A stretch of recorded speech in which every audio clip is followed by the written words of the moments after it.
کرام، ہدایت مقصد حصہ 100 کی جو تفصیل میں نے عرض کی، اس تمام کی تفصیلات اس کتاب فیصلہ مقدسہ شرعیہ کے اندر موجود ہے، اور یہ کتاب آج سے کئی سال پہلے شائع ہوئی اور اس کی کئی ایڈیشن شائع ہو چکے ہیں۔ بہرحال اس سے آگے چلتے ہیں۔ مولوی ساجد دیوبندی نے ایک الزام اعلیٰ حضرت رحمۃ اللہ علیہ پر اور لگایا کہ آپ کے الملفوظ، وہ ملفوظات، وہ ارشادات کا مجموعہ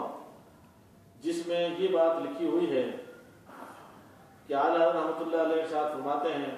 کہ حضرت عائشہ رضی اللہ تعالی عنہا نے جو الفاظ شان اجلال میں کہہ گئی ہیں، کوئی اور کہتا تو گردن مار دی جائے۔ کہتا ہے کہ دیکھو یہ سیدہ کی شان میں گستاخی ہے، یہ سیدہ کی شان کی توہین ہے جو مولانا احمد رضا خان نے کی ہے۔ عرض یہ ہے کہ اس بات کا پس منظر کیا ہے،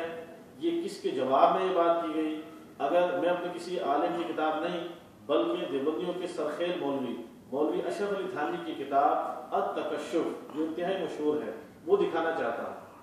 اس کتاب کے صفحہ نمبر 285 پر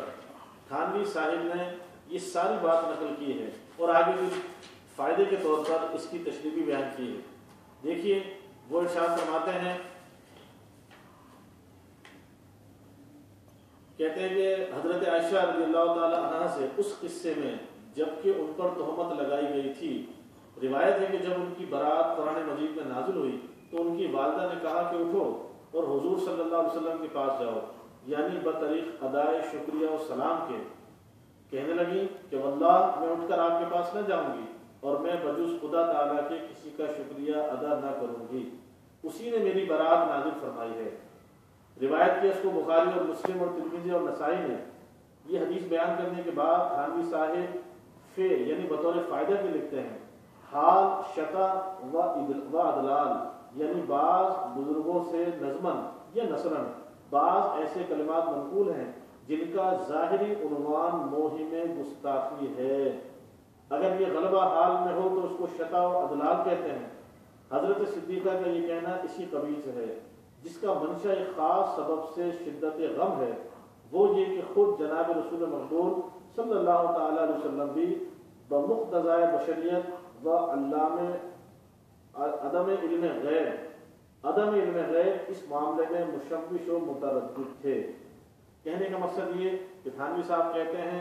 یہ جو سیدہ کا نبی پاک علیہ الصلوۃ والسلام کا شکریہ ادا نہ کرنا، یہ بظاہر یہ الفاظ سے ایسا لگتا ہے کہ گستاخی کے ہیں، لیکن آپ فرماتے ہیں کہ نہیں، اس میں کوئی گستاخی نہیں، بلکہ بطور شتا یا بطور ادلال یا جس کو اعلیٰ حضرت بطور اجلال فرماتے ہیں، اس کا معنی ہوتا ہے بطور ناز و معین کے انہوں نے یہ بات ارشاد فرمائی۔ تو اعلیٰ حضرت رحمۃ اللہ علیہ نے کیا اور فرمایا کہ یہ سیدہ ہی کا مقام تھا، یہ مقام محبوبیت تھا، وہ محبوب خدا تھی کہ انہوں نے یہ الفاظ کہے، وگرنہ کوئی اور کہتا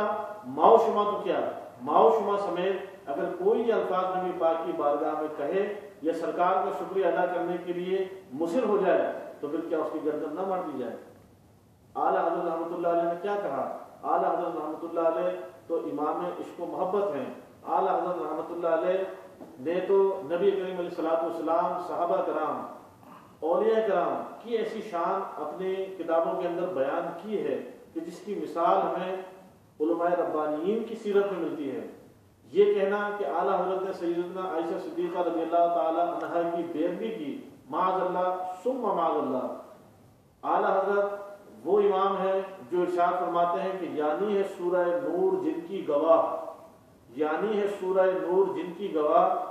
ان کی پر نور صورت پہ لاکھوں سلام۔ یعنی ارشاد فرماتے ہیں کہ اے سیدہ، اے ہماری ماں، ان کی پر نور صورت پہ تو لاکھوں سلام ہو کہ جن کی برات، جن پر وہ الزام جو بعض لوگوں نے لگائے، اللہ تبارک و تعالیٰ نے سورہ نور اتار کر ان کے تمام الزاموں کو رفع فرما دیا۔ اسی کے ساتھ میں عرض یہ کرنا چاہتا ہوں کہ جو گستاخی نہیں تھی لیکن گستاخی بنا کر پیش کیا گیا، لیکن اب جو حوالہ میں آپ کو دکھانا چاہتا ہوں وہ بنائی ہوئی گستاخی نہیں، وہ بطور استدلال کھینچ تان کر کوئی معنی ہم نے نہیں پہنائے، بلکہ واضح طور پر دیکھیے کتاب میرے سامنے رکھی ہے، کراچی کا ایک ادارہ ادارۃ المعارف نے ایک کتاب چھاپی جس کا نام ہے اصلاح انقلاب امت، اور لکھنے والے ہیں مولوی اشرف علی تھانوی صاحب۔ آپ ہی کا ایک رسالہ الخطوط المزیمہ کے نام سے، جو کہ اب مفقود ہے، چھپتا نہیں ہے، اس کتاب کے اندر اس رسالے کو بھی شامل کیا گیا ہے۔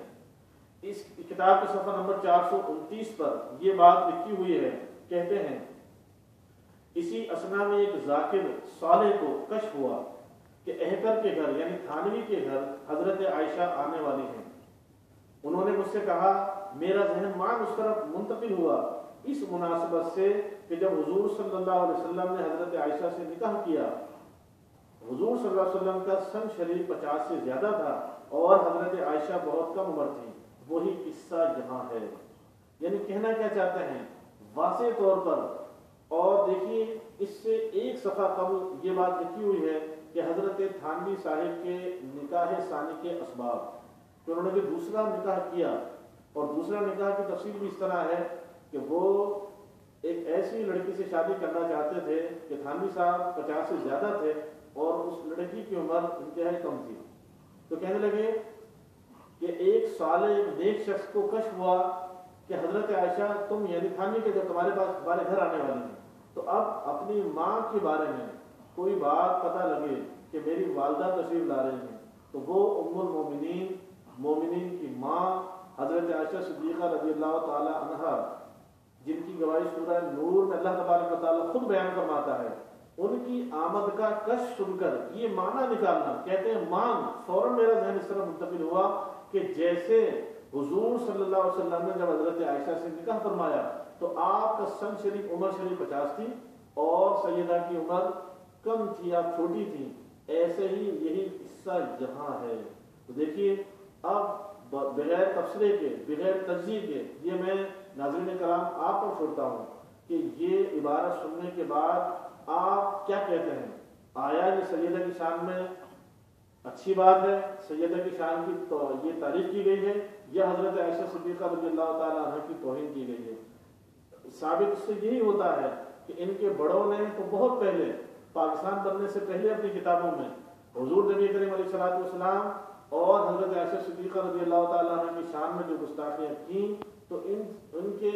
چیلے یا ان کے اذناب سے ایسی کوئی چیز بعید ہونا کہ وہ بھی سیدہ کی شان میں گستاخی کریں گے، یہ بعید از عقل اور بعید از فہم نہیں۔ اللہ تبارک و تعالیٰ سے دعا ہے کہ اللہ تبارک و تعالیٰ ہمیں سچے لوگوں کے ساتھ اہل سنت و جماعت، وہ ناجی فرقہ جس کو نبی کریم علیہ الصلوۃ والسلام نے ارشاد فرمایا کہ ما انا علیکم و اصحابی، اور ایک دوسری حدیث کے مطابق اس کی ناجی فرقے کی علامت یہ ہے کہ وہ سواد اعظم سے ہوگا، بڑی جماعت سے اس کا تعلق ہوگا۔ اللہ تبارک و تعالیٰ میں اہل سنت و جماعت المعروف بریلویوں کے ساتھ جینا نصیب فرمائے، انہی کے ساتھ مرنا نصیب فرمائے، اور محبوبین خدا